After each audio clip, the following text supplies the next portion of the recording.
यहाँ पे आपको कंपेयर क्या करना है, इस क्वेश्चन में आपको कोआगुलेटिंग पावर कंपेयर करना है of the electrolytes having ions sodium, aluminium and barium, arsenic sulphide solve के लिए।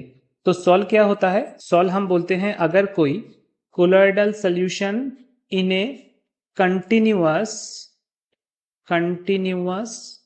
लिक्विड मीडियम, तो वहां पे जो सस्पेंडेड कोलॉइड पार्टिकल्स होते हैं उनको हम सॉल्व बोलते हैं, सस्पेंडेड कोलॉइड सॉलिड पार्टिकल्स।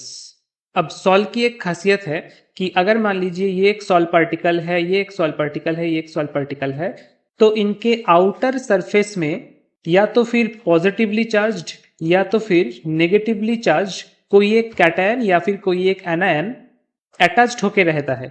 और ये अटैच्ड होके रहने का रीजन क्या है, बिकॉज अगर ये अटैच्ड होके ना रहता, सिर्फ सॉल्व पार्टिकल्स रहता, तो वो सॉल्व पार्टिकल्स के आपस में जुड़ के एक बड़ा सा पार्टिकल बनने के बाद प्रेसिपिटेट हो जाता, आपको कोलॉइडल सोल्यूशन मिलता ही नहीं, आपको क्या मिलता, प्रेसिपिटेशन मिलता आपको, ताकि ये कोएगुलेट ना करे यानी कि प्रेसिपिटेशन ना हो। इसके लिए या तो फिर पॉजिटिव पार्टिकल्स या तो फिर नेगेटिव पार्टिकल्स इसको सराउंड करके रखते हैं हर एक सॉल्व पार्टिकल को। तो आपस में क्या होता है, आपस में एक रिपल्शन फोर्स काम में आता है, इन सब पार्टिकल के बीच में एक रिपल्शन फोर्स काम करता है, and for that repulsion force हमको क्या मिलता है, कभी भी प्रेसिपिटेशन या फिर कोआगुलेशन नहीं होता है, और we get a proper colloid solution.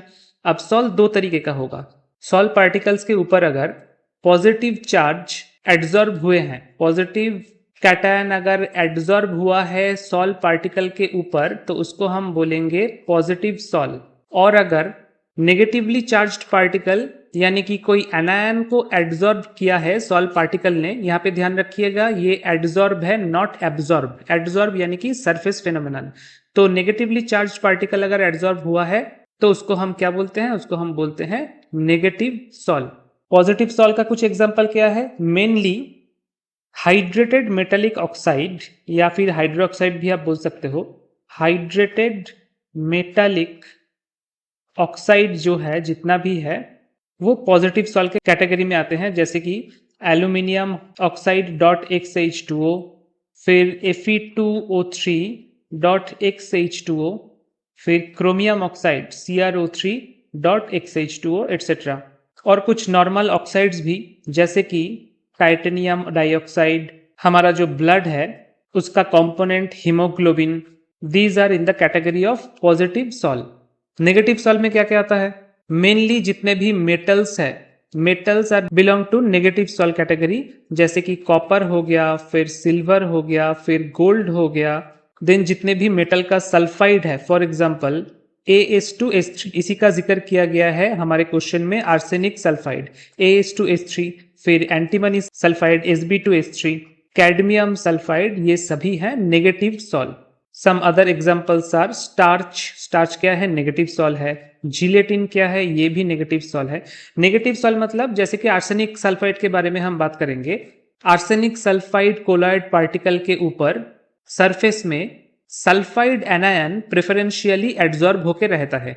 Suppose ये अगर आर्सेनिक सल्फाइड है तो इसके बाहर सल्फाइड एनायन यानी कि S2- ये प्रेफरेंशियली एड्सॉर्ब होकर रहेगा।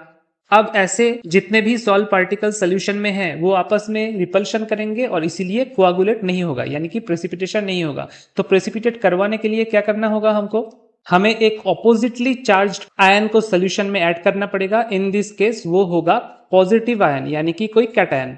तो वो कैटायन क्या करेगा, ये जो बाहर का सल्फाइड है उसके साथ रिएक्ट करने के बाद total outer layer of negatively charged sulphide anions उसको एबोलिश कर देगा, क्योंकि ऑलरेडी सल्फाइड ये पॉजिटिवली चार्ज कैटायन के साथ रिएक्शन कर चुका है।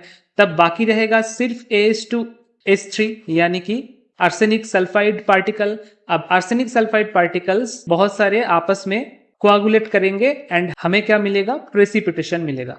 तो इसी को बोलते हैं कोआगुलेशन एजेंट। कोआगुलेशन एजेंट का पावर या फिर कैपेसिटी ऑफ कोआगुलेशन किसके ऊपर डिपेंड करेगा, चार्ज डेंसिटी के ऊपर।